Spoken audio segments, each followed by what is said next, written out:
She signed a contract without reading it. Her mother said it was simple, a good man, stable, respected. What no one told Sarah, what no one in Aspen dares say out loud, is that respected in this town means only one thing: untouchable. George Vasquez doesn't ask. He doesn't negotiate, he doesn't chase. He simply receives what already belongs to him.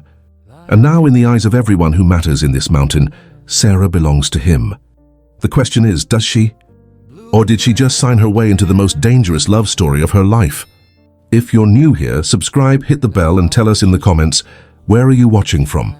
Because this story, you won't want to miss a single chapter. Aspen, Colorado, late November, first snowfall of the season. The coffee had gone cold 20 minutes ago. Sarah noticed it the way she noticed most things lately. Too late, and with a quiet sense that it didn't really matter. She wrapped both hands around the mug anyway, staring out the floor-to-ceiling windows of her mother's chalet as the first real snow of the season settled over Aspen, like a secret being covered up.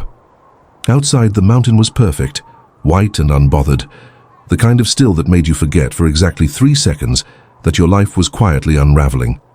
She didn't forget for more than 3 seconds. Just sign it, sweetheart.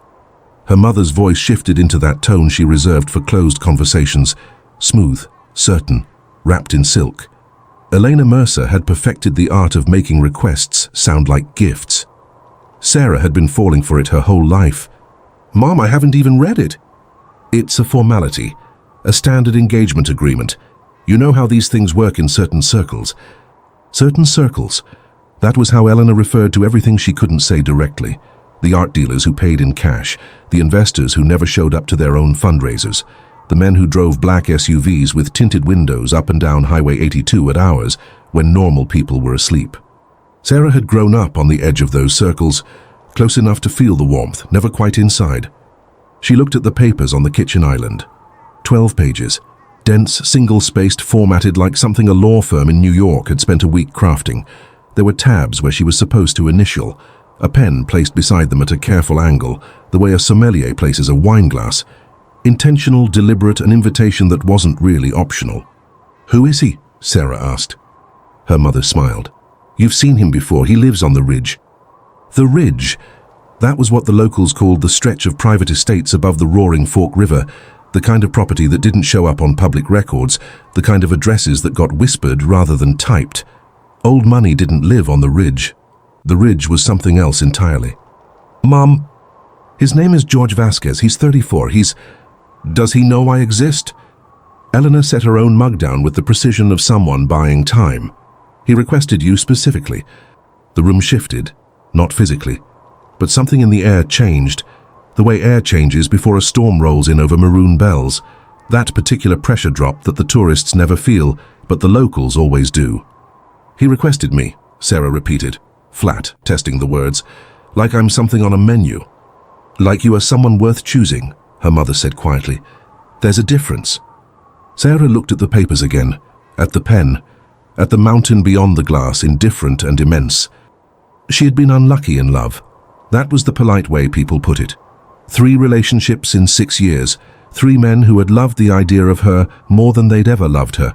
Her warmth, her laugh, the way she made every room feel like somewhere worth staying. They'd loved that, then they'd left. The last one had gotten engaged to someone else 6 weeks after walking out of her apartment in Denver, and Sarah had found out through an Instagram story at 10:30 on a Tuesday night, eating leftover Thai food alone. She wasn't bitter, she was just tired. Tired of choosing, tired of trying to read people who turned out to be unreadable, tired of the particular loneliness that comes from being surrounded by people who almost get it. Maybe, she thought, and hated herself a little for thinking it, maybe someone else's choice couldn't possibly be worse than my own. She picked up the pen. She signed. She didn't read a single word. The drive up to the ridge happened 3 days later, on a Thursday morning when the sky was the specific shade of grey that Aspen locals called bluebird incoming, overcast now, impossibly clear by noon. Sarah sat in the passenger seat of her mother's Range Rover, her overnight bag in the back, her coffee in the cup holder, her heart somewhere in the vicinity of her throat. Eleanor drove with both hands on the wheel, the composed expression of someone who had already made peace with a decision that hadn't been hers to make in the first place. You could have warned me more, Sarah said. I did warn you. You said he was well connected. He is. Mom. Sarah turned to look at her. People on the ridge don't get well connected, they get... She stopped. She didn't have the right word. Or maybe she did, and saying it out loud would make it more real than she could handle before finishing her coffee. Helena didn't fill the silence. That more than anything was its own kind of answer. The gate at the entrance to the Vasquez estate didn't have a keypad. There was no intercom, just a man in a dark coat standing at the edge of the driveway who looked at the car, looked at his phone, and nodded once. The gate opened. Of course it did. The driveway was a quarter-mile of heated asphalt, lined with aspen trees, their white trunks ghostly in the grey morning light, their bare branches laced with last night's snow. At the end of it sat a chalet that looked like someone had asked an architect to design something that whispered power rather than screaming it. Dark timber, stone, glass. The kind of structure that didn't beg for attention because it didn't need to. It just was. Sarah got out of the car. The cold hit her immediately. Not the biting cold of the slopes, but something deeper. Mountain air in November, carrying the smell of pine and wood smoke and altitude. She breathed it in without meaning to. The front door opened before they reached it. He was standing in the doorway. And Sarah, who had prepared herself for this moment in every way she knew how, who had practiced indifference the way she once practiced piano scales, forgot every single thing she'd rehearsed. George Vasquez was not what she'd expected. She hadn't known what she'd expected exactly. Someone louder, maybe. Someone who wore his authority like a costume. Gold watch, sharp suit. The practiced ease of a man used to rooms going quiet when he walked in. He was quiet in a different way. He stood with the stillness of someone who had never needed to announce himself. Dark eyes that registered her arrival the way a hawk registers movement in a field. Not aggressive, just absolute. A jaw set like it had been carved from the same stone as the mountain behind him. He was wearing a dark wool sweater, sleeves pushed to the elbows, a glass of water in his hand. And that detail, the ordinariness of it, the water and the casual sleeves, made something in Sarah's chest do a thing she didn't have a name for yet. He didn't smile. He looked at her for a moment that lasted exactly long enough to be unsettling. Then he said, "You're late." It wasn't cruelty or a complaint, it was simply a fact, stated with the same neutrality as noting that the snow came early this year, or the road is icy past mile marker 6. Sarah blinked. Then, because she had nothing else, she said, "I didn't read the contract. Was there a time clause?" Something moved in his eyes. Not humor, exactly. Something more careful than that. Something that looked from a distance, like interest. "There wasn't," he said. "Then I'm not late." She held his gaze. "I'm right on time." The silence stretched between them like the valley stretched between peaks. Vast, open, full of things that hadn't been named yet. Elena made a small relieved sound beside her, as if a grenade had been diffused. George stepped back from the doorway to let them in. And Sarah walked through, into the warmth of his house, into the smell of cedar, and something darker she couldn't identify, into a life she hadn't agreed to, and somehow already couldn't picture leaving. The door closed behind her. Outside, the snow started again. That night, Sarah finds a second copy of the contract, and her name has been written in it by hand in a different ink, on a page she never initialed. The handwriting is George's. Vasquez Estate, Aspen Ridge, Day 2. She found it at 11:17 at night. Sarah had told herself she was just getting water. The guest suite George had shown her to, your room, he'd said, as if she'd always been expected, as if the bed had been made with her in mind for longer than 3 days, was on the east wing of the chalet, separated from the main living quarters by a long hallway lined with photographs she'd been too tired to examine closely. She padded down that hallway now in thick wool socks, the kind of socks that cost $40 at the ski boutiques on Galena Street, and that she definitely hadn't packed for herself. They'd been folded on the bathroom counter when she arrived, with a note that said only the floors are cold at altitude. No signature. She'd stood there staring at the note for a full minute before folding it in half and setting it back down, as if not engaging with it meant it hadn't happened. She got her water. She was walking back when the light in what she assumed was a study drew her. The door was open 2 inches, warm amber light spilling across the dark hardwood floor like something out of a Hemingway story. She didn't mean to look, but she was 3 glasses of wine into a very confusing day, and her judgment was operating on vibes and altitude. She looked. It was a library, not a decorative library, not the kind wealthy people install to make a point about taste, but a real one. Books double-shelved, spines cracked, some turned sideways on top of stacked rows, a fireplace with actual coals going, a desk that had been worked at, not displayed. And on the corner of the desk, held down by a paperweight of dark mountain quartz, was a copy of the contract. Her copy, or another copy, she couldn't tell. She pushed the door open farther and crossed the room. The fire crackled. The coals shifted with a soft, settling sound. She picked up the pages and flipped to the section where her name should appear. The standard party identification, first page, third paragraph. Sarah Elizabeth Mercer. Her name in the printed text, exactly as expected. Then she turned to page 4, and her breath stopped.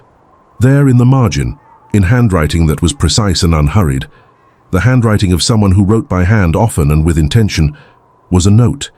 2 lines, ink that was darker than the printed text, slightly different weight. She doesn't know about the debt. Make sure she doesn't find out this way. The second line was crossed out, not erased, crossed through with a single deliberate stroke as if he'd reconsidered the instruction but wanted to remember he'd had it. Sarah set the pages down. She looked down at her hands. They were steady. The detachment felt strange, the way small details sharpen when the larger picture is too big to process immediately. At least she was holding it together. She was... The debt. She sat down in his chair. The leather was warm. He'd been sitting here recently, not long ago. The fire hadn't died down enough. She thought about the past 48 hours, her mother's careful smile, the way Elena had chosen every word like a surgeon selecting tools, a good man, stable, respected, the fact that her mother had never, in the entire conversation, said the word love, had never said he'd be good for you or you'll adore him or any of the things mothers say when they're matchmaking from the heart. Eleanor had said he requested you specifically, not he'll make you happy, not he's exactly what you deserve. He requested you specifically. And now in a man's private library, at 11:17 on a Thursday night in Aspen, reading a margin note that was never meant for her eyes, Sarah understood that she hadn't been chosen. She had been arranged. She sat very still for a long moment. The fire spoke in low pops and whispers. Outside, the wind moved through the aspen trees with that particular sound, like 1,000 playing cards being shuffled at once, that people from elsewhere found beautiful, and that Sarah had always found slightly mournful. She was still sitting there when she heard footsteps in the hallway. Not rushed, not cautious. The confident, unhurried stride of someone who owned every floorboard under his feet. The steps slowed outside the door, then stopped. She didn't turn around. "You found it," George said. His voice was the same as it had been that morning, low level, carrying no excess weight. Not a question, not an apology. A statement, offered into the room the way you'd set something down on a table, with care, but without drama. "The note in the margin." She kept her voice even. "Yes." A pause. The kind of pause that meant he was deciding something. "How long have you been sitting here?" "Long enough to have questions." She heard him enter the room. The fire shifted with the movement of air from the door opening wider. She still didn't turn around. She wasn't sure why, some instinct that said not yet. That said, if she turned and looked at him right now, something would break in her that she wasn't ready to have broken. "Your mother owes me," he said, "financially. It was a business arrangement that went sideways 3 years ago. The terms of settlement included—" "Me," Sarah said. "That's not how I would put it." "Is it how it is?" Another pause, longer this time. "The contract," he said carefully, "includes your name. The structure is—" "George." She said his name for the first time. She felt him go still, not physically but in some other way, a quality of attention that sharpened. "I'm a 29-year-old woman, not a settlement clause. Tell me what the debt is. Tell me what I actually signed." She heard him pull the other chair away from the wall, the reading chair, she guessed, the one angled toward the fire, and sit down. Not in his own chair, in the other one, across the room from her, as if putting space between them was the only fair thing he could do right now. "Your mother borrowed money to save the Denver property, the gallery, $3.2 million. The terms were clear, 5 years, specific interest structure. She defaulted at year 2. The penalty clause was a family asset of equivalent value, or—" "Equivalent value," Sarah echoed. She valued me at $3.2 million. I told her to keep the money. The words landed in the room quietly. Too quietly. Sarah finally turned. He was sitting with his forearms resting on his knees, hands loose between them, looking at the fire. His profile in the amber light was unreadable, not closed exactly, but like a door that wasn't locked, just heavy. "What?" she said. "I told her to keep the money. 6 months ago, when she came to me with the original settlement offer, I said to consider the debt forgiven." He paused. She refused. The silence had a texture now, dense and complicated like the snowpack on a serious slope. Why would she refuse? George was quiet for a moment. Then he looked at her, and it was the first time in 2 days of careful avoidance that he looked at her directly, not at the air beside her, not past her shoulder, at her. Eyes dark and entirely steady. "I don't know," he said. "That's what I've been trying to figure out." Sarah didn't sleep that night. She lay in the guest bed, expensive linen, the kind that felt like a temperature rather than a fabric, staring at the ceiling while the wind picked up outside and the aspens whispered their shuffling sound against the dark. She turned the information over and over, the way you turn an unfamiliar object in your hands looking for the seam. He offered to forgive the debt. Eleanor refused. Why would a mother refuse to have her daughter's obligation erased? Why would she push forward with an arrangement she could have walked away from? There were 2 answers. One was frightening. One was something else, something Sarah wasn't ready to name. Not at 2 in the morning, not in this house, not with his steady gaze still sitting behind her eyes like an image burned in by too much light. She chose not to name either of them.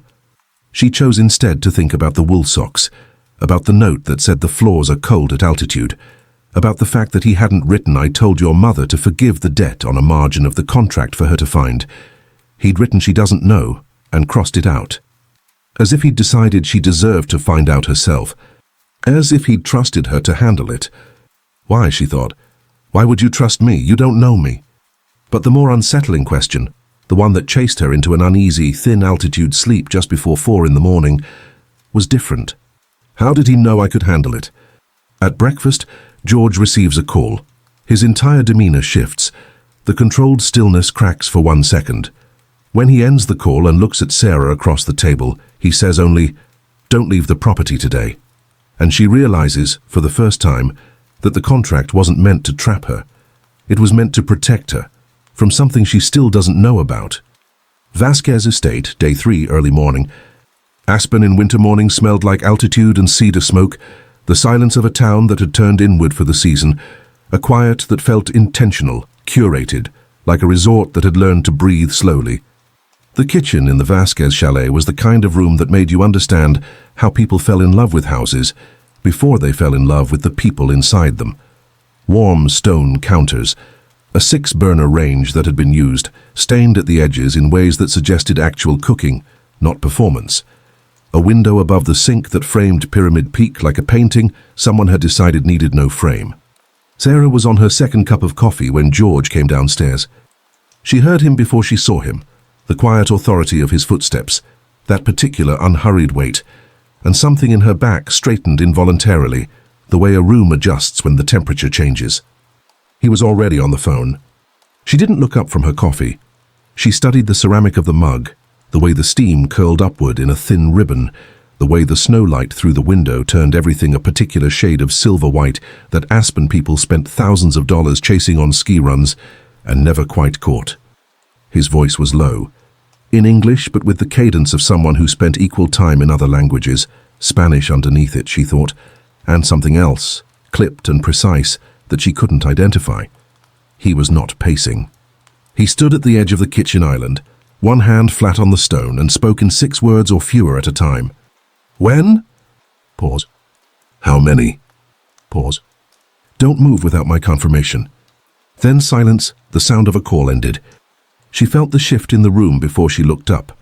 It was the quality of stillness, not the calm, controlled stillness she'd come to associate with him in 48 hours, but something different. Tighter, a wire that had been tuned a half-step too high. When she looked up, he was already looking at her. Dark eyes steady, but there was something behind them now, a calculation she hadn't seen before running fast and quiet behind the surface. "Good morning," she said. Don't leave the property today. No good morning back, no softening. Just the instruction delivered the way he delivered everything, without ornamentation, as if words were expensive and he'd learned not to waste them. Sarah set her mug down. Slowly, she gave herself the 3 seconds it took for the ceramic to meet the counter and her hands to come back to her lap. "Is there a reason?" she said. "Or is this just how you operate?" "There's a reason." "Would you like to share it?" He moved to the coffee maker. His back was to her. She watched him pour, the deliberate economy of his movements, nothing wasted, nothing rushed, and found herself studying the specific angle of his shoulders, the way tension lived in them not as rigidity, but as readiness. Like someone who expected the world to require things of him and had simply made peace with that.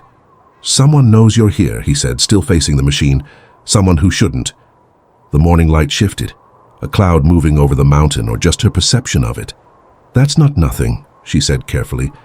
"No." He turned and leaned against the counter, mug in both hands, eyes back on her. "It's not." "Is this related to the debt? To my mother?" A pause, not evasive. She was beginning to understand the difference in his silences.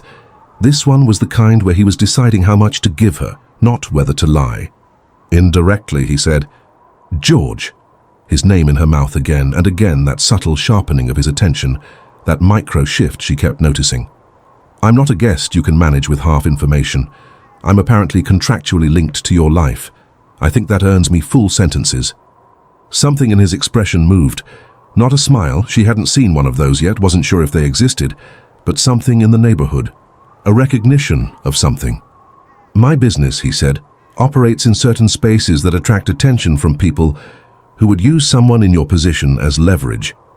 Someone in my position, meaning a woman who signed a contract without reading it and woke up on your property. "Meaning someone who is connected to me." Connected to me. She turned those words over. Last night's conversation sat under them like bedrock. I told her to keep the money. She refused.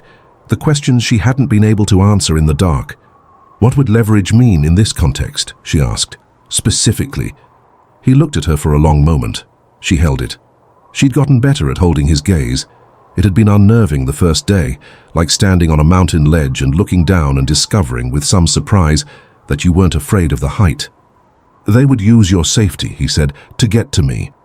The sentence was simple, unadorned, and in its simplicity it was the most honest thing he had said to her yet. Sarah picked up her coffee mug. She took a sip. She looked out at Pyramid Peak, white and enormous and entirely indifferent. "Okay," she said. "Okay? I'll stay on the property." She looked back at him. "Today." A beat. "Today," he repeated.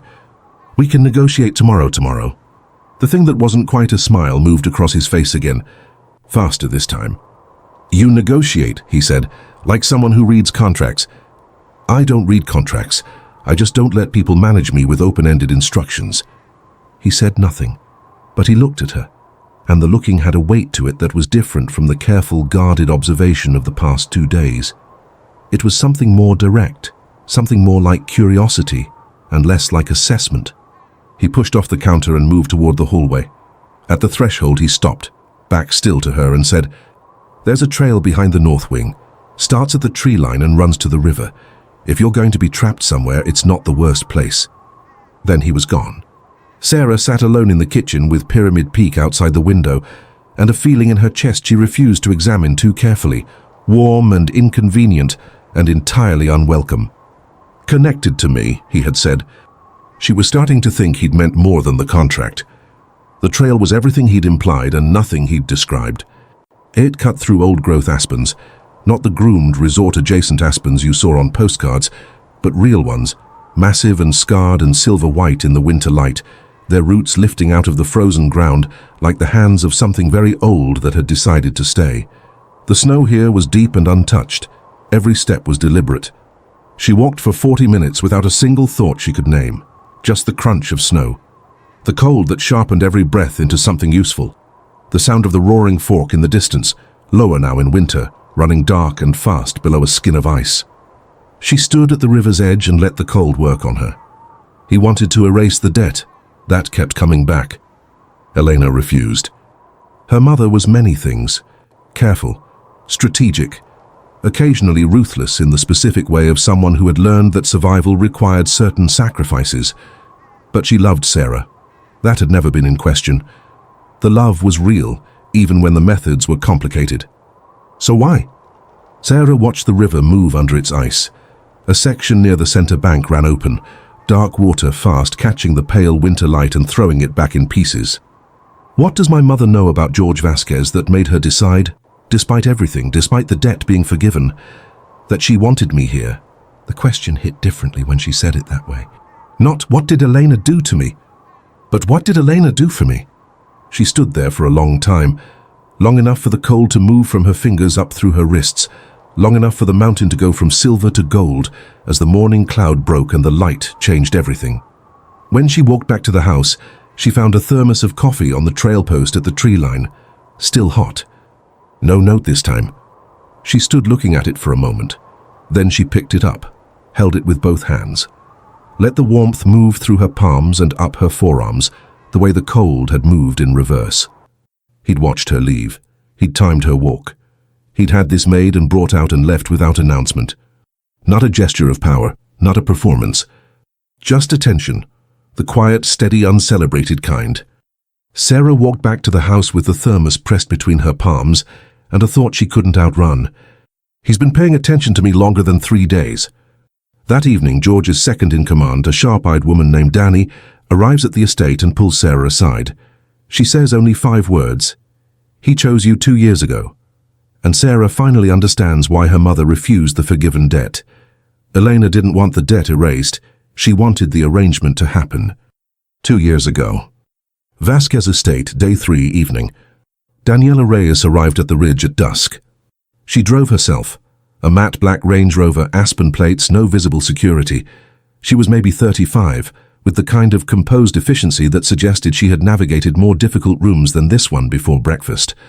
Dark hair pulled back, wool coat the color of graphite, eyes that took in Sarah within approximately 1 second and filed what they found somewhere useful.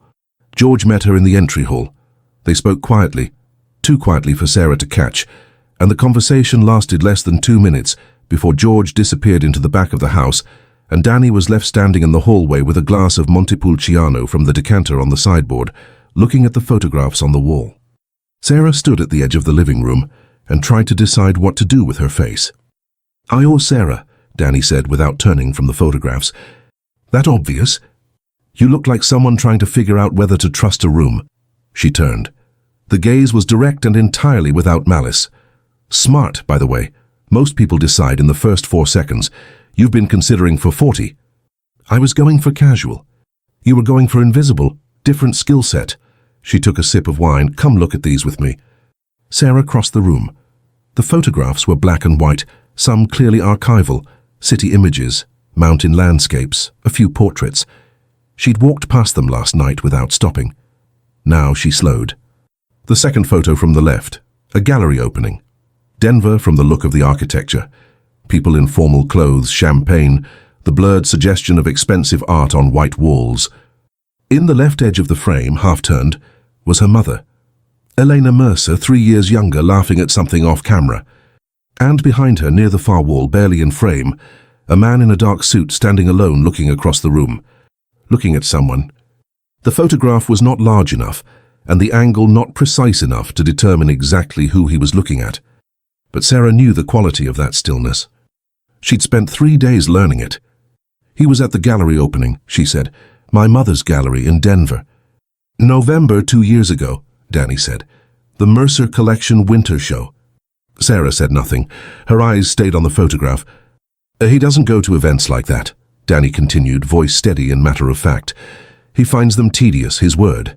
He went to that one because he had a conversation scheduled with a collector who never showed." A pause. "He stayed for 3 hours." The air in the room was very still. "Why?" Sarah said. "Are you telling me this?" "Because someone needs to." Danny turned to look at her fully. "He won't. You know that already." She did know that. 3 days of carefully measured words, of information delivered in exact portions, of a man who treated honesty like a resource to be rationed. Not because he was dishonest. She was beginning to believe he might be the most structurally honest person she'd ever encountered. But because he had learned that too much too fast, was its own kind of damage. "He met me at the opening," Sarah said slowly. "And then, your mother approached him 6 months later about the loan." Danny's voice carried no judgment. "That part was Eleanor, all Eleanor. And when she defaulted, he offered to forgive it, beat. She said no. Because she'd already figured out that he—" "Yes." The word landed softly, but it had mass. Sarah stepped back from the photograph. She pressed 2 fingers to the bridge of her nose, a gesture she recognized as her body's way of asking for a second, and let the information rearrange everything she thought she'd understood about the past 72 hours. He had chosen her first, before the contract, before the debt, before any arrangement or formality or legal language that could have been used to justify any of it. He had stood in her mother's gallery in Denver in November, 2 years ago, and something had happened. And then he'd gone back to Aspen. And waited. "Why didn't he just—" She stopped. "Why didn't he just find me, reach out if he wanted—" "Because that's not how he does things," Danny said simply. "He doesn't chase, he doesn't impose, he sees something and he—" She paused, choosing words with care. "He makes space for it, and then he waits to see if it moves toward him on its own. That's either very patient or very arrogant. With George, it's usually both." A brief, genuine smile, the first one Sarah had seen in this house from anyone other than herself.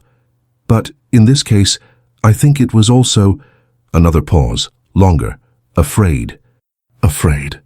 That word, applied to George Vasquez, had the quality of a stone dropped into very still water. You didn't know immediately how far the rings would travel. "He's afraid of what?" Sarah asked. Danny looked at her for a moment, then, "Ask him that yourself." She finished her wine, set the glass on the sideboard and moved toward the back of the house where George had disappeared. Sarah stayed in the hallway. Alone with the photographs and the last of the winter light and the particular weight of a story she was only now beginning to understand she'd been part of for 2 years without knowing it. "He chose you 2 years ago." She looked at the photograph one more time. At the blurred edge of a man standing at a gallery wall, looking across a crowded room with that stillness she'd spent 3 days learning the shape of. She thought about her Denver apartment, her cold Thai food, her Tuesday nights and her 3 failed relationships, and the particular loneliness of someone who is surrounded by people who almost get it. She thought about the contract she hadn't read. What if, she thought, the luckiest thing I ever did was sign a paper I never read? She didn't know the answer. But she knew, standing in that hallway in the gathering dark of a Colorado winter evening, that she was finally asking the right question. George finds her in the hallway 20 minutes later. He sees her looking at the photograph. He doesn't explain. He asks only, "Do you want to leave?" And she understands, for the first time completely, that every door in this house has always been open. She was never trapped. She was invited. Vasquez Estate, Night 3. He found her at 7:43. She knew the time because the antique clock at the end of the hallway, the kind of clock that lived in wealthy mountain houses and was wound by hand on Sundays, had just finished its 8th round of notes when she heard his footsteps on the stone floor. She didn't move from where she was standing. Neither did he for a moment. Just stopped at the edge of the hallway, close enough that she could hear him breathe, far enough that the space between them remained a decision rather than an accident. He looked at the photograph, then at her. His face was difficult, not closed. She'd stopped reading it as closed 2 days ago, had recalibrated to something more accurate. Careful. Everything about George Vasquez was careful, not in the way of someone who was hiding, in the way of someone who understood that careless things break. "Danny," he said. A statement, not a question. "Danny," Sarah confirmed. A pause. Outside, the wind had picked up. The aspens were loud tonight, that shuffling, whispering, almost language that the trees made when the mountain exhaled. "Do you want to leave?" he asked. The question arrived without preamble. No apology wrapped around it, no softening. Just the question offered with both hands, as if he was holding it out to her and would accept whatever she did with it. She turned to face him fully. This close in the dim hallway light, she could see things she'd been keeping at a careful distance. The specific dark of his eyes, which were not black, she realized, but a very deep brown, the kind that held light rather than reflecting it. The way his jaw was set, not in tension, but in something more like bracing. A man who was asking a question he wasn't sure he wanted answered, asking it anyway because that was the fair thing to do. "You're asking me if I want to go," she said, "after Danny just told me—" Danny told you things I should have said myself, he said. And because I didn't, you're standing here with information that changes what this is. I'm not going to pretend you aren't free to act on it. George! His name. She watched him hold very still when she said it. That particular quality of attention, sharp and complete. Have I been free this whole time? Yes. Every door? Every door. She looked at him for a long moment. The clock ticked, the aspens whispered. The fire in the library, she could see its light from where she stood, shifted and popped. Then why, she said, did you tell me not to leave the property this morning? Because there are people outside this property who would use you against me. That's a real danger, not a constraint. A pause. There's a difference. Between keeping me safe and keeping me here. Yes. She held his gaze. He held hers. This was becoming something between them, not a contest, but a kind of conversation that happened without words, two people learning the specific grammar of each other's silences. I saw you in the photograph, she said. Denver, my mother's gallery. His jaw tightened. A fraction, enough to see. November, 2 years ago, she continued. You were there. I was there. You stayed 3 hours. The silence stretched. In it, she could feel the cost of the next few seconds for him, not because he was about to lie, but because honesty, for someone who had learned to ration it, was still a form of exposure. There was a woman, he said slowly, standing near the east wall of the gallery. She was holding a glass of wine she wasn't drinking and looking at a painting, a coastal landscape, blues and greys, with the expression of someone having a private conversation with it. Sarah's breath moved differently. She had this way of being in the room that was... He stopped, started again. Everyone else was performing, working the space. She was just there, present. Like the room didn't require anything of her and she didn't require anything of it. He looked at the photograph briefly, then back at her. I watched her for a long time. I didn't introduce myself because I don't do that. I don't walk up to people in rooms and introduce myself. A beat. I went back to Aspen. I told myself it was nothing. A moment. A crowded room and a woman with a particular quality of stillness. Sarah's heart was doing something that wasn't quite racing, more like it had shifted rhythm, moved into a different gear. And then my mother showed up, she said. 6 months later. His voice was level, but the levelness had effort in it now, with a business problem and a proposed solution that I had no intention of accepting. But you didn't refuse. I told her to keep the money. I told her the debt was forgiven. He held her gaze. She came back 2 weeks later and said she wanted to propose a different arrangement. She told you about me. She didn't have to. His voice dropped a half register. I already knew who she was talking about. There aren't many Sarah Mercers who spend Saturday evenings having private conversations with coastal paintings in Denver galleries. The hallway was very quiet. Sarah found that she couldn't look away from him, and didn't particularly want to. You could have reached out, she said softly. Directly, you didn't need any of this. No, he agreed, I didn't. So why? Because you, he said, and something in his voice shifted, became less careful, more real. The way bedrock is real, dense and non-negotiable, had just left a relationship. And before that, another one. And I was watching your mother arrange something, and I told her no 3 times, and she kept coming back, and eventually I asked myself, a pause. What does Elena Mercer know about her daughter that makes her believe this is the right thing? And? I decided to let you answer that question yourself. The words settled over her like the snow outside settled over the mountain, quietly, completely, covering everything they touched. You set up a situation where I could find out the truth on my own terms, she said. I set up a situation where you would end up here with full information and a choice. The contract is not legally binding in the way you think it is, he said. My lawyers made sure of that. You could have walked out the first morning. You can walk out right now. He paused. The door at the end of the east hallway. It's been unlocked since you arrived. She stared at him. You left a door unlocked. Every door. His eyes were entirely steady. You were never here against your will, Sarah. You were here because... He stopped, the careful man choosing carefully. Because I wanted to see if you'd stay long enough to ask the right questions. And did I? A pause. You're still here. She was still here. Standing in a hallway in Aspen, Colorado in November, in wool socks he'd left on a bathroom counter, 6 steps from a man who had watched her stand in a gallery 2 years ago and had been turning her into a question he wanted answered ever since. She didn't move toward the east hallway. She didn't move toward him either. Not yet. That would come in its own time, in its own rhythm. But she let the silence between them change. Let it settle from the tense, uncertain silence of the past 3 days into something quieter, warmer, like a room where someone has finally opened a window and let the real air in. "The trail tomorrow," she said. "I want to go farther, to the second ridge." George looked at her for a moment, then, "I'll come with you." "Is that a request or a security precaution?" "Both," he said, "if that's acceptable." She turned toward the guest wing. At the edge of the hallway, she paused. "George," she said without turning, "the painting, in Denver, the coastal landscape, blues and grays."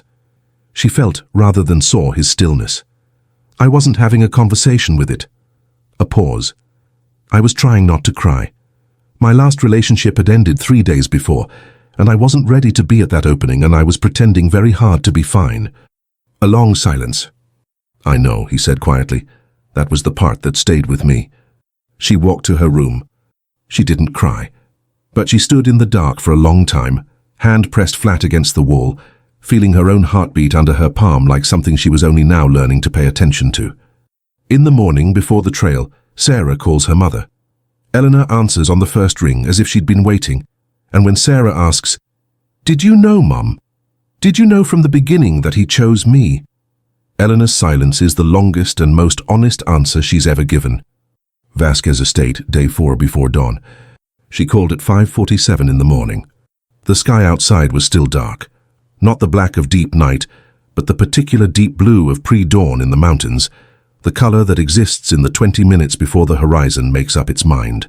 Sarah sat on the floor of her room, with her back against the bed and her phone in her hand, the screen too bright in the dark, her mother's name waiting. She pressed call. Elena answered on the first ring. "Sarah." Not surprised, not groggy, wide awake, voice carrying the particular composed alertness of someone who had been waiting for exactly this call, for exactly this long. "Did you know?" Sarah asked.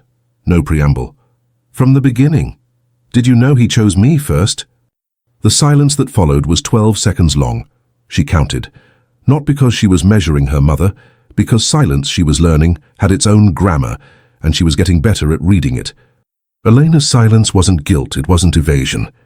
It was the silence of someone setting something down they'd been carrying for a long time. "Yes," Elena said, "I knew." The mountain outside the window was beginning to separate itself from the sky. Just barely. Just the suggestion of a different darkness at the horizon. "He told you to forgive the debt," Sarah said. "He told me twice." "And you refused." "I did." "Mom." Her voice came out steadier than she expected. "You used a debt I didn't know about to place me in a contract I didn't read in a house I'd never been to. If I asked you to explain that in plain language, what would you say?" Another silence, shorter this time. "I would say," Elena said carefully, "that I watched a man stand at the edge of a room at my gallery opening and look at my daughter for 45 minutes without approaching her. And I would say that in 30 years of knowing people, real people, complicated people, people who say one thing and mean another, I have never seen anyone look at someone the way he looked at you." Sarah's hand tightened on the phone. "And I would say," Elena continued, "that you were in Denver eating alone at 10 o'clock at night and calling me on Sunday mornings and telling me you were fine when you had the specific kind of fine that means the exact opposite, and that I had just watched the third person who didn't deserve you walk out of your life, and I would say..." Her voice softened. Not sentimental. Elena Mercer didn't do sentimental exactly, but genuine. Raw in the way of things that have been held in for a long time. "I would say that I am your mother, and I made a choice that wasn't mine to make, and I am not sorry I made it, but I am sorry I didn't tell you." The sky outside was lighter now, definitively lighter. The mountain was there, fully present, dark against the silver grey of early dawn. "You could have just introduced us," Sarah said. "So you would have run." She opened her mouth to argue, closed it. Her mother knew her. That was the thing about mothers. Even the complicated ones, even the ones who arranged your life without your permission and loved you sideways. They knew you in ways you couldn't fully see yourself. "I would have run," Sarah admitted. "I know." "Because I was convinced that you had bad luck in love." Eleanor's voice was gentle. "I know that too, but Sarah, I want you to think about something. Every relationship you've had ended because those men couldn't hold your attention long enough, not the other way around. You didn't lose love, you outgrew rooms that were too small for you. The silence that came after that was different, not uncomfortable, just large. Aspen, Sarah said finally. His house, is this room big enough? I don't know, Elena said. That's for you to find out. A pause. But I've watched him for 2 years from a careful distance, and I can tell you, the room is as big as the mountain, and he built it himself. Sarah sat on the floor and watched the mountain emerge from the dark, peak by peak, patient and enormous, and entirely indifferent to timelines. Mom, she said. Yes? I'm going to be angry at you for a while. I know. But, she started again. But I think I understand. Eleanor was quiet for a moment. When she spoke, her voice was smaller than usual. Are you okay? I'm in Aspen, Sarah said. In wool socks that cost $40 and have never been mine. I have more questions than answers. I slept 4 hours, and I have a hike planned with a man who watched me almost cry in front of a painting 2 years ago and never forgot it. That doesn't answer my question. Sarah looked at the mountain, at the first pale gold touching the very tip of the peak. Just a sliver, just the promise of what was coming. Yeah, she said, I'm okay. She ended the call, sat in the dark for a moment longer, then got up, found her boots and started to get ready. He was already at the trailhead when she came around the north wing. 2 thermoses. Her hiking poles from somewhere. She hadn't brought any, they were just there. A specific quality of stillness that she was beginning to recognize as the way he waited. Not impatiently, not performing patience, just existing in the space of waiting without making it into something it wasn't. He handed her a thermos without speaking. She took it without speaking. They walked into the tree line together, the snow unbroken ahead of them, the aspens white and tall and indifferent to anything as complicated as human beings. For a long time, neither of them said anything. The mountain did the talking. Wind through the high branches, the soft collapse of snow from a pine bough somewhere above them. The roaring fork, louder now as they climbed toward it, still fast, still dark, still pushing through its ice skin towards something lower and warmer. I called my mother, Sarah said eventually. They were 30 minutes in, the estate invisible behind them, the second ridge beginning to emerge through the trees ahead. I know. He didn't ask, didn't elaborate, just said it the way you say a known thing. She confirmed everything. I know that too. You're not going to apologize. For watching you in a gallery? No. A beat. For the contract that deserved an apology, I gave you one. She thought back. Day 1. The doorway.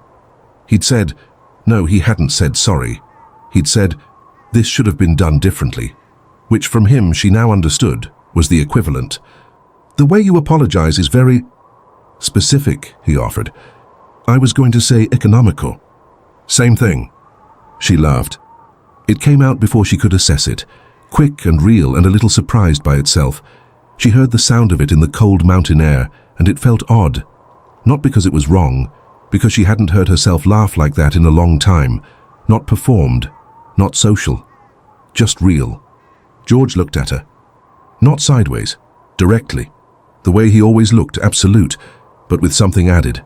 The thing that had been building and building in careful fractions for 4 days, that she'd been watching accumulate like snow on a patient mountain. You have a good laugh, he said. You say that like you've been waiting to confirm it. I have been.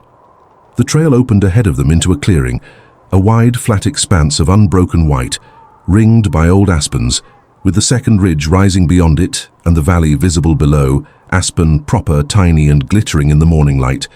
The ski runs like pale ribbons draped over the mountain. They stopped at the edge of the clearing, both looking out. It's beautiful, she said. Yes, he said. But when she glanced at him, he was not looking at the valley. She looked forward again. Let the color move up the back of her neck without remarking on it. Let the cold air work on her face. Let the mountain be as large as it was, and herself be as small as she was, and the space between her and this man be exactly what it was. Uncertain, charged, full of things that hadn't been said yet and didn't need to be. Not today. Today was just the trail, the cold. The valley spread below them like a map of somewhere they were only beginning to understand. Tell me something about yourself, she said. That has nothing to do with any of this. He was quiet for a moment. Then I can't ski. She turned. You live in Aspen and you can't ski. I find it absurd that people pay $800 a day to fall down a mountain and call it recreation. She started to object on behalf of skiing. That's genuinely insane. You live on a mountain. I live near a mountain. There's a difference. Is there? I also live near a fire station. I don't put on a helmet and slide down a pole for fun. She laughed again, twice in one morning. Something, she thought, is opening. She wasn't going to name it yet. She wasn't in a hurry. She had learned somewhere in the past 4 days in the school of this specific man and this specific mountain that the most important things didn't need to be rushed. They needed to be given the right conditions. They walked back in the same comfortable silence they'd walked out in, and this time on a narrow section of trail where the aspens pressed close and the snow had drifted across the path.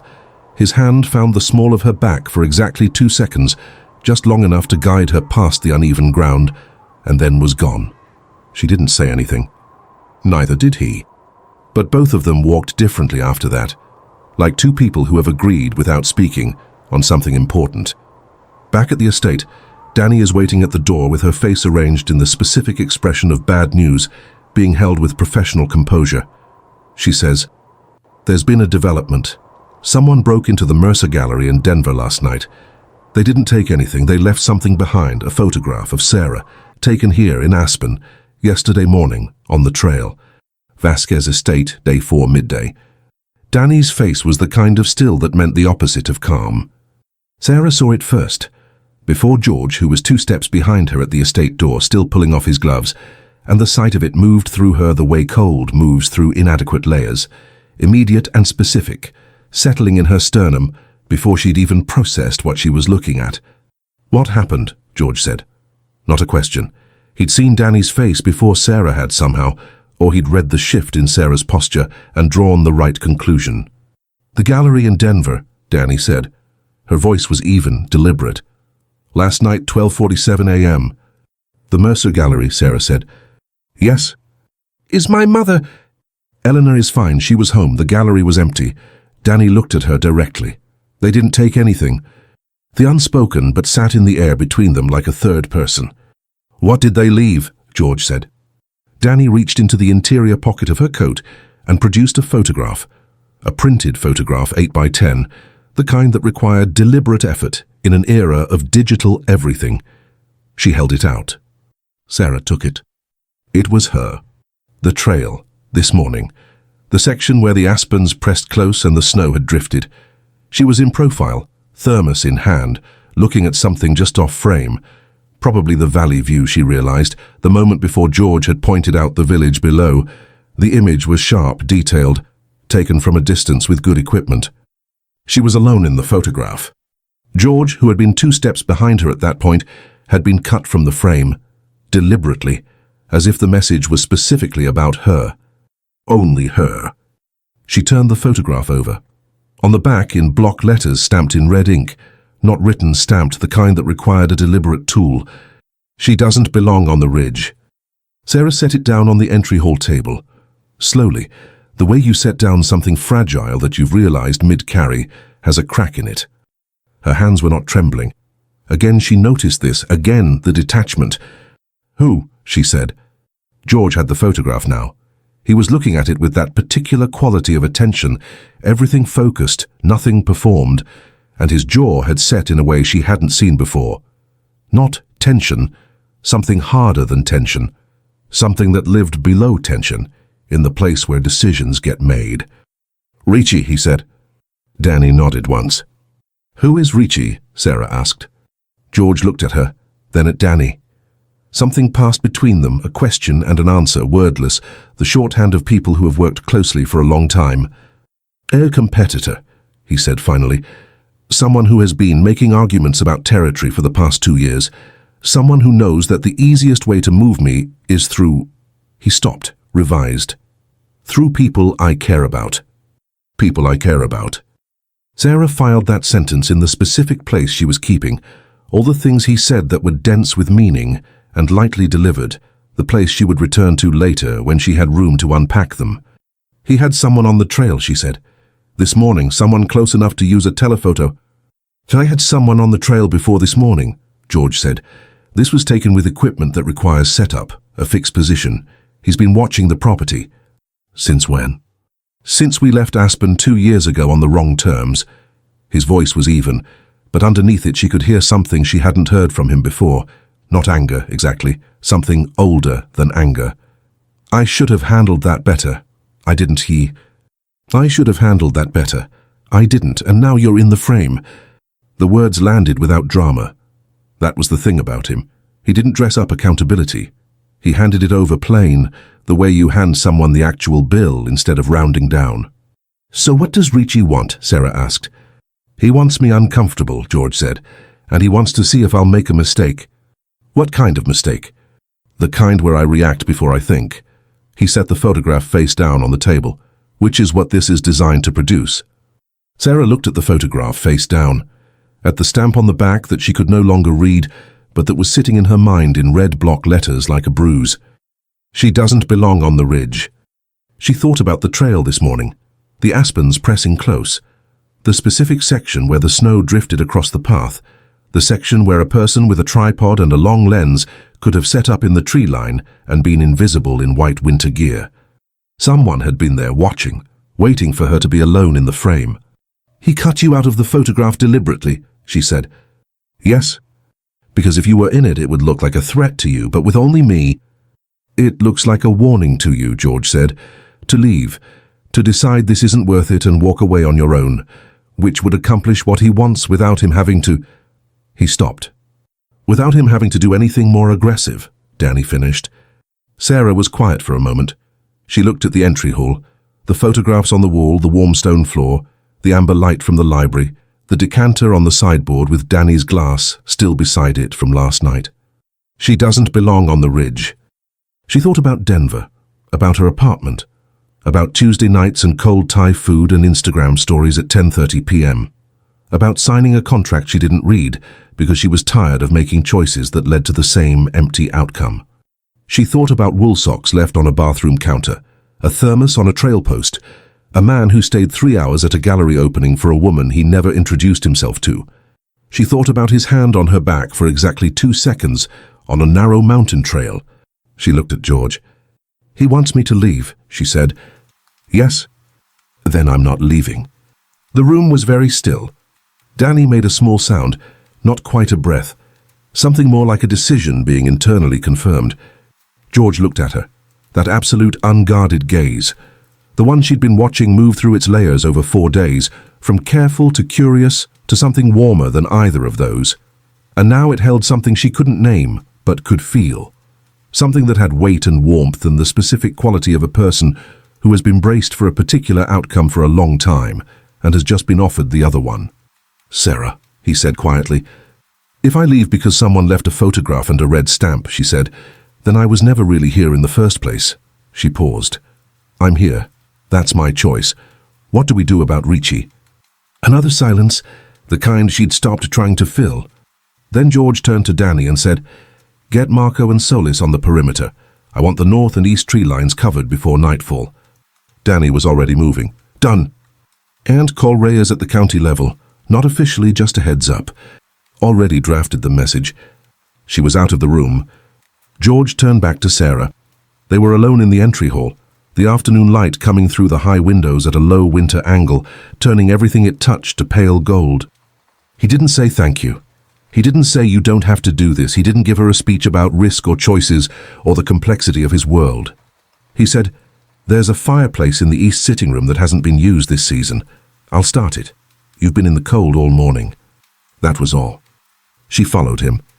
The east sitting room was smaller than the rest of the house, the kind of room that existed in old mountain chalets, not for entertaining but for actual living.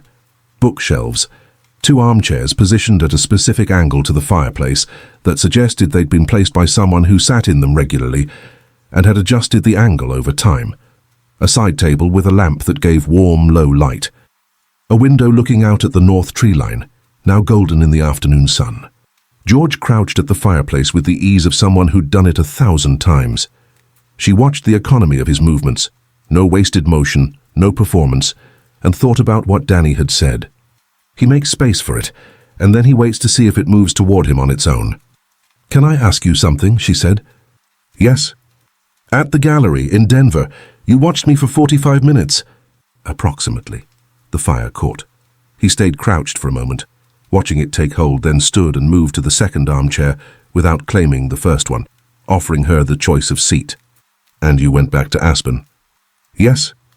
"And for 2 years you—" She paused. "What did you do for 2 years?" He sat, one arm on the armrest, the other with his hand loose in his lap, firelight on the angles of his face. "Worked," he said. "Tried to convince myself that a moment in a gallery was exactly that, a moment, not actionable intelligence." But your mother has very good instincts," he said, "and when she came to me the second time, after I'd told her the debt was forgiven, she didn't come with business terms. She sat down in my office and she said, 'I want to tell you about my daughter.'" Sarah's throat tightened in a way that had nothing to do with the altitude. "She told you about me." "For an hour." He looked at the fire. "Not the facts, not your resume. She told me how you are in the world, the way you take up space without demanding it, the way you hold people's secrets like they're expensive things on loan, the way you've been disappointed by people who should have known better, and have somehow consistently refused to become smaller because of it." The fire popped. Outside the window, the aspens were catching the last of the afternoon sun, their white bark going gold, and then rose. "She told you all of that," Sarah said softly. "She told me," he said, "that you were the kind of person who deserved someone who would pay attention. Not perform attention, pay it." "Pay it." She sat with that. "And you decided to arrange a contract. I decided to create a situation where you would end up in this house with full information and a completely open door, and the option to make whatever choice you wanted." He paused. "It was imperfect." "It was completely chaotic," she said. "Yes. And manipulative, technically." "Technically. And you should have just found me in Denver." "I should have." He looked at her. He stopped. The same stop as last night when Danny had said the word afraid, and Sarah had felt it ripple outward. "Afraid," she said, offering it to him the way he'd offered her the choice of seat. He was quiet for a long moment. "I operate in a world where most things can be managed," he said finally. "Calculated, accounted for. Risk is—" A pause. "A variable, not a surprise. I'm comfortable with risk I can see and name. But walking up to a woman in a gallery and saying, 'What? I've been watching you for 45 minutes and I can't explain why, but I think you might be the most interesting person in this room,' that's a different category of risk entirely." "Why?" "Because it matters," he said simply. "And things that matter can't be managed. They can only be—" He stopped again. "Felt," Sarah said. The fire moved. The light moved with it, warm and irregular, across both their faces. "Yes," he said. The silence that followed was the warmest one yet. Not full, not resolved, not arrived at the destination, but moving in the right direction, deliberately, at the right speed. Sarah looked at the fire. "George," she said. "Yes." "I'm glad she refused the forgiven debt." He didn't say anything for a long time. When she looked at him, he was looking at her, steady and direct and full of something too large and too carefully held to name all at once. "So am I," he said. Outside, the aspens went from rose to grey as the last of the light left the valley. Inside, the fire held, the room held, and the two people in it held something between them that had no name yet, but was real and present and entirely its own. At 9 p.m., 3 men are found at the east tree line. They're unarmed but carrying monitoring equipment, cameras, audio. George tells Danny to send them back to Ricci with a message. Sarah asks what the message is. George says that there's nothing here he can use against me. Then he looks at her. "Because she's not a weakness. She's the reason I'm thinking clearly." Sarah doesn't sleep. Not because she's afraid. Because something has finally started that she doesn't want to pause. Vasquez Estate, day 5, dawn through night. She didn't sleep. Not because of fear. Not because the perimeter lights Danny had activated cast long pale rectangles across her ceiling all night. Not because she could hear the low murmur of Marco and Solis doing rounds on the north side of the property. Not because somewhere in the east tree line 3 men had been found with cameras and sent back to whoever had sent them. She didn't sleep because something had started. She knew the feeling, the particular restlessness of a beginning, the way your mind refuses to go offline when it's finally been handed something real to hold on to. She lay in the expensive linen with her hands folded on her stomach and stared at the dark ceiling and felt the beginning hum through her like the roaring fork running underneath its ice. Steady, persistent, looking for the way forward. She's not a weakness. She's the reason I'm thinking clearly. She turned it over and over. The way you turn something in the dark that you're not sure of yet by touch alone. At 4:15, she gave up on sleep. She found her wool socks. She padded to the kitchen. He was standing at the window above the sink with a glass of water, the same glass of water she'd seen in his hand on the morning she arrived, she realized, and the echo of it hit her somewhere behind her sternum. Same window, same posture, different light, pre-dawn blue instead of grey morning. Different something between them. He turned when she came in. He took in the wool socks, the oversized sweater she'd pulled on, the specific disarray of someone who had not slept and had stopped pretending to try. He said nothing about any of it. "Coffee," he said. "Yes, please." She pulled herself up onto the counter beside the sink. Not at the island, not at the table, but on the counter, the way you sit in someone's kitchen when the kitchen has become a place you're comfortable in, when the formality has started to fall away. She sat cross-legged on the stone and watched him make coffee, and didn't try to be anything other than what she was at 4:15 in the morning after 5 days on a Colorado mountain, with a man who had watched her almost cry in front of a painting and spent 2 years turning that moment into something he hoped she might choose. "What did you tell Danny to tell them?" she asked. "The men in the tree line." He poured water into the machine. "That this property is not a staging ground for anything Ricci is planning, that he can redirect his attention." "That's the polite version?" That was the accurate version. He looked at her over his shoulder. The delivery was less polite. "Are we safe?" "Yes." "You're certain?" Ricci is strategic, not reckless. Those men were gathering intelligence, not making a move. He knows that intelligence gathering discovered is a lost hand. He paused. He'll recalibrate. "And then what?" "And then we'll deal with what he does next." He turned, 2 mugs in hand. "Not tonight." He set 1 mug on the counter beside her. Close. Close enough that when she picked it up, their hands were in the same space for a moment, neither reaching nor retreating, just present. The warmth of the ceramic against her palms, the warmth of proximity that she was not imagining. She looked up at him. He was looking down at her. And this was different from all the other times he'd looked at her, all the careful, layered, guarded looking. This was what lived underneath all of that, unmediated. The thing that had been accumulating for 4 days and 2 years, standing in a kitchen at 4:15 in the morning, when neither of them was pretending to be anything other than exactly what they were. "I heard what you said to Danny," she said, "last night when they found the men." He didn't look away. "Which part?" "The part about—" She stopped, let herself feel the weight of saying it. "The part about me not being a weakness." "It's true. And the other part." They pause. The fire wasn't going in this room, just the kitchen light, low and amber, and the pre-dawn blue through the window, and the quiet of a house where everything had gone still. "Also true," he said. "You think more clearly because of me." "I think more clearly," he said slowly, "because for the first time in a very long time I have a reason to." He leaned against the counter opposite her. The distance between them was 3 feet, close enough to be deliberate. "Ricci sent those men because he expected me to react. To move fast, move defensive, make errors." His voice was level and entirely honest.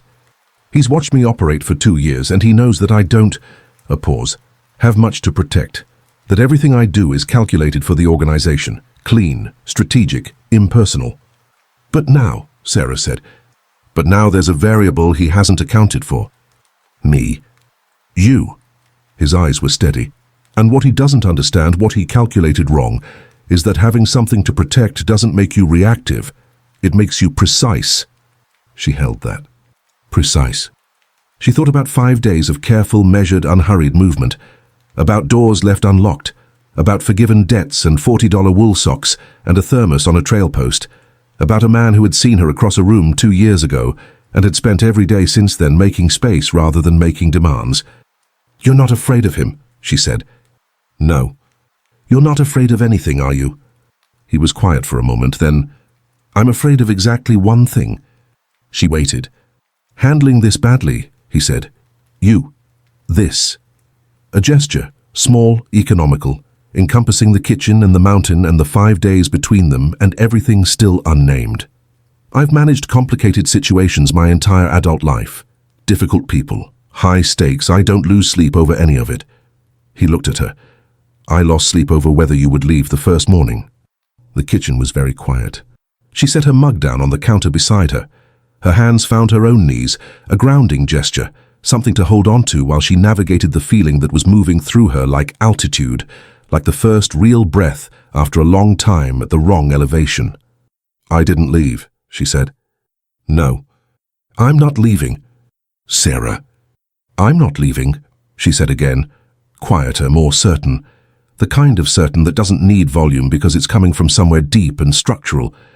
Not because of Ricci, and not because of a contract, and not because of anything except that I'm standing in your kitchen at 4 in the morning, and it's the most like myself I've felt in 2 years, and I think you know exactly why that is. He was still, completely still. Not the braced stillness of earlier days, something different. Something that looked from the inside of it like a person setting down a very long-held weight.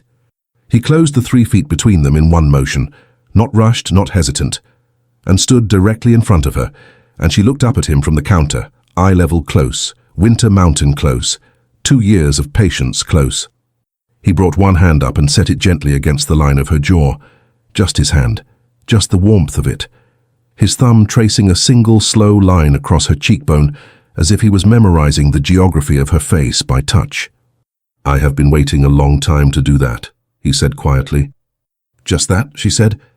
And he kissed her. And he kissed her. It wasn't tentative or careful. It wasn't the kiss of a man rationing himself after 5 days. It was the kiss of a man who had spent 2 years waiting for this exact moment and intended to make it count. It was slow. It was absolute. It was the kind of kiss that closes a parenthesis that's been open for longer than either person admitted.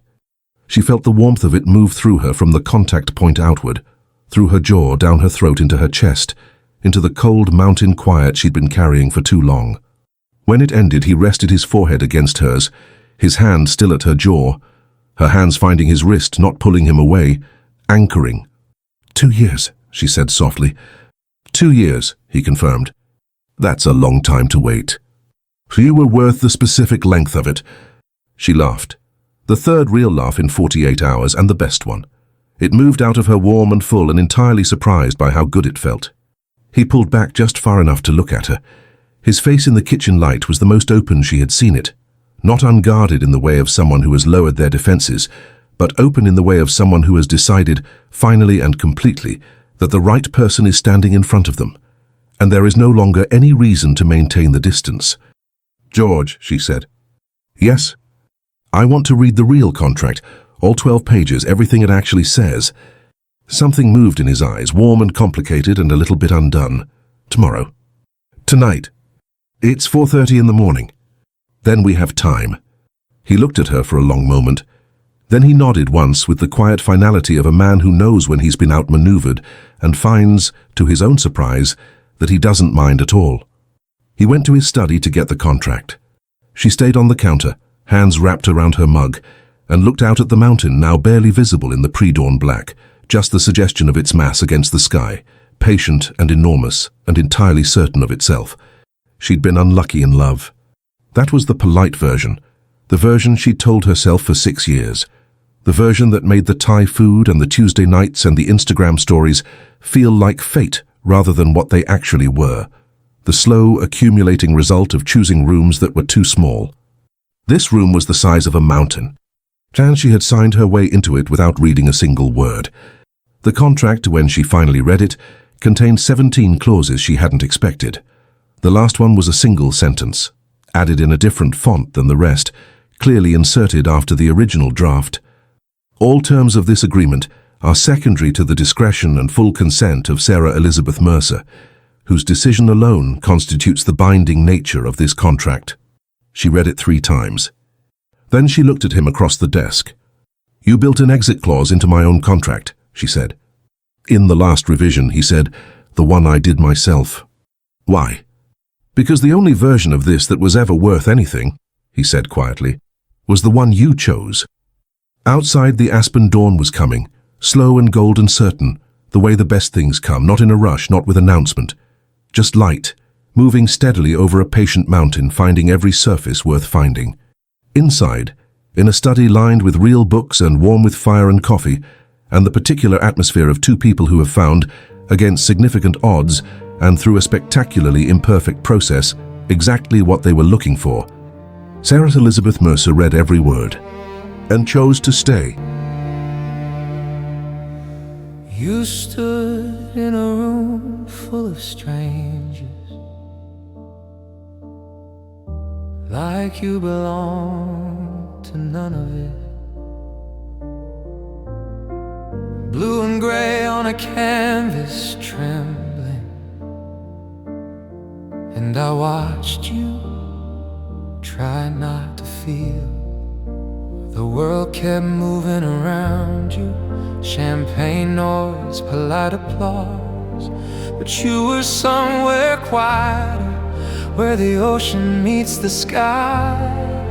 I don't chase what isn't ready, I don't force what isn't mine.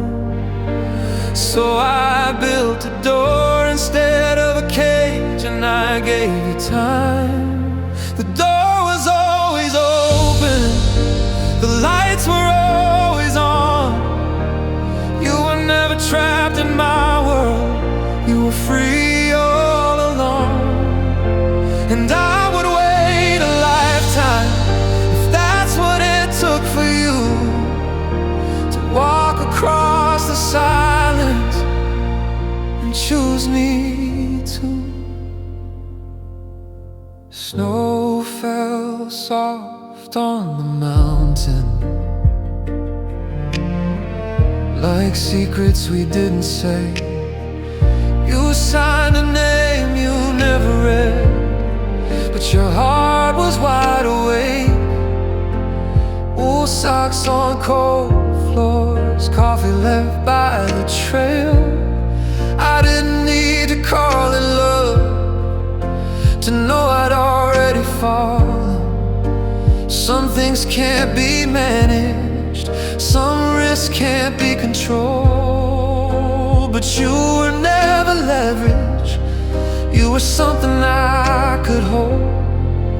The door was always open, no locks, no hidden chains. You weren't a clause in my contract, you were the reason I remain. And I would wait through winter, through every silent night, just to see you standing in the morning light.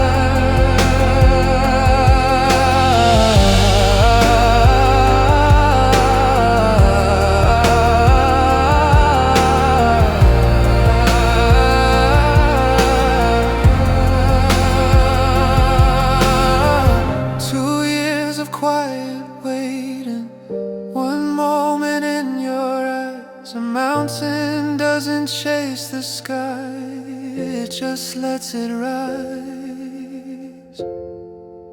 The door was always open, the fire was always warm. You weren't my weakness, say you were my calm in every storm. And when you finally turned to stay, nothing had to be said.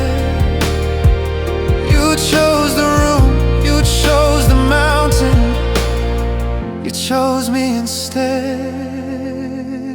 I didn't build a cage for you,